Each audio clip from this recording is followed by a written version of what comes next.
So let's start with our top story this morning. President Joe Biden spoke last night about the midterm elections and the future of our democracy. The president delivered the remarks from Washington's Union Station, just blocks from the U.S. Capitol.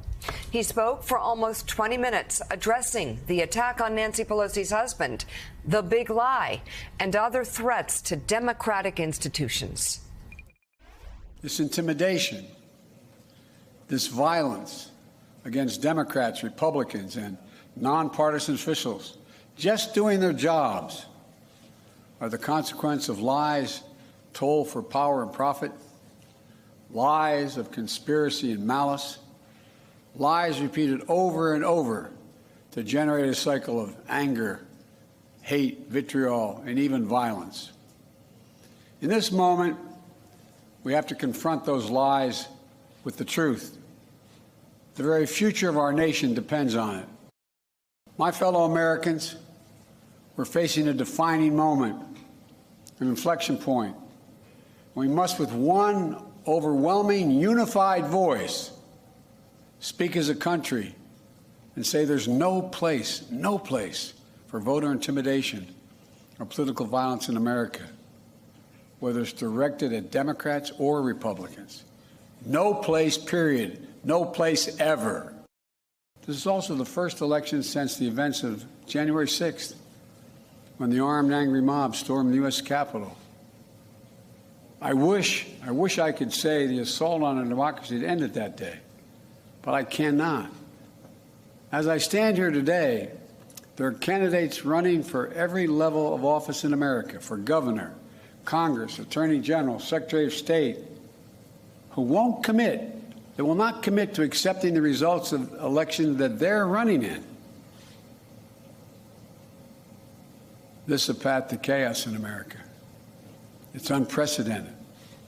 It's unlawful. And it's un-American. As I've said before, you can't love your country only when you win.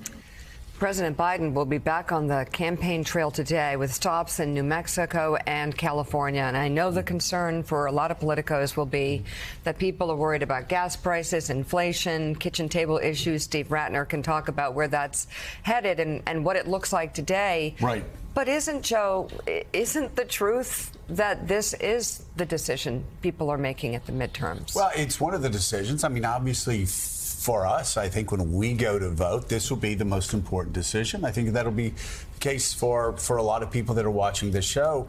Elise, you've been out. You've done focus groups, though, and it used to be when you do focus groups, you would debate the Iraq War with voters, tax cuts, educational funding, how to rein in the worst instinct of Wall Street traders.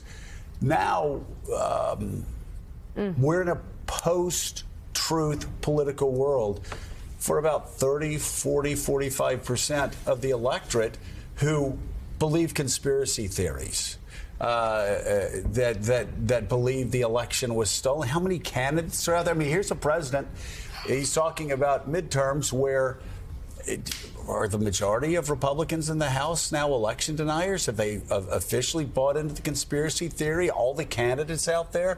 We now have a president who actually, it's just remarkable. He's got to go up and convince people, not of his political views, but that as a nation, we need to actually stop the lies.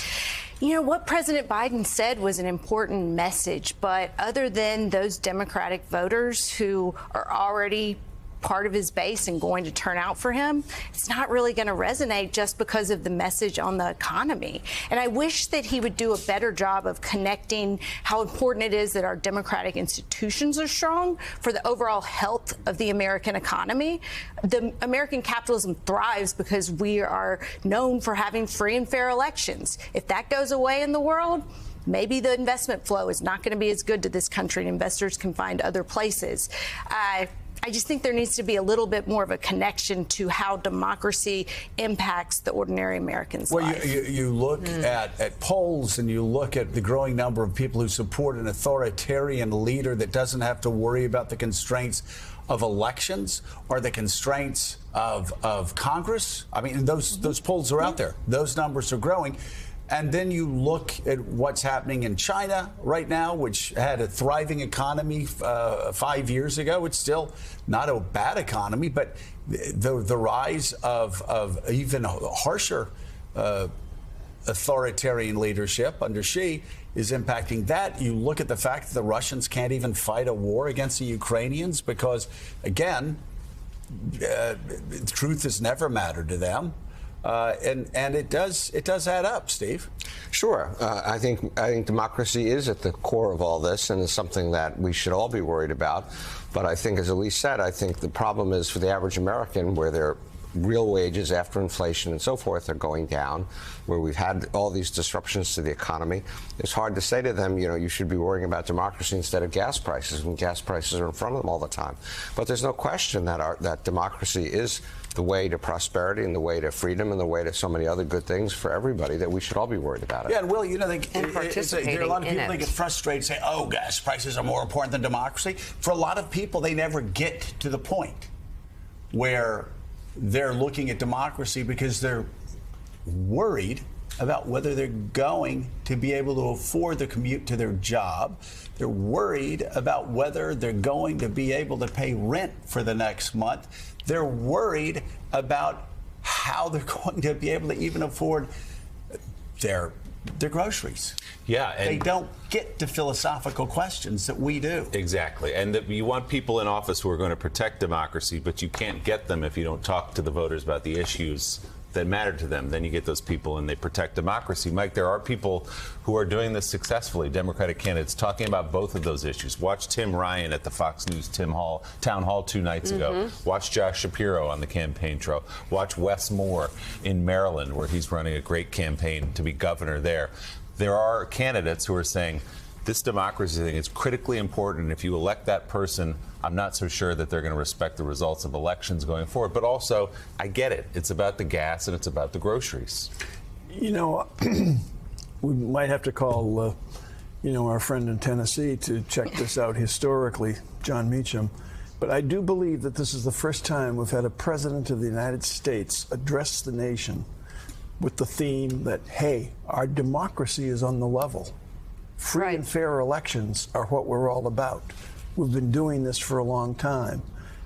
It's unstable now. It's in danger now of disappearing. That's a tough message to receive, as Joe just pointed out.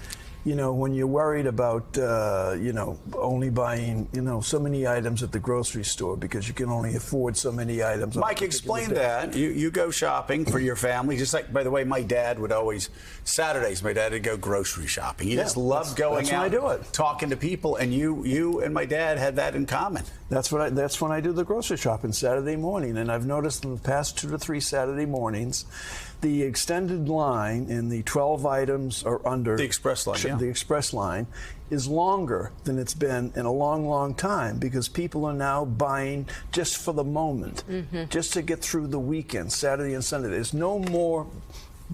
Usually, there's not as many big shoppers in a store on a Friday or Saturday as they used to be, with the cart full. The carts are no longer full. The hand baskets are full, and they're using the rapid checkout line because they're taking care of themselves for the day or 2 days. They're worried.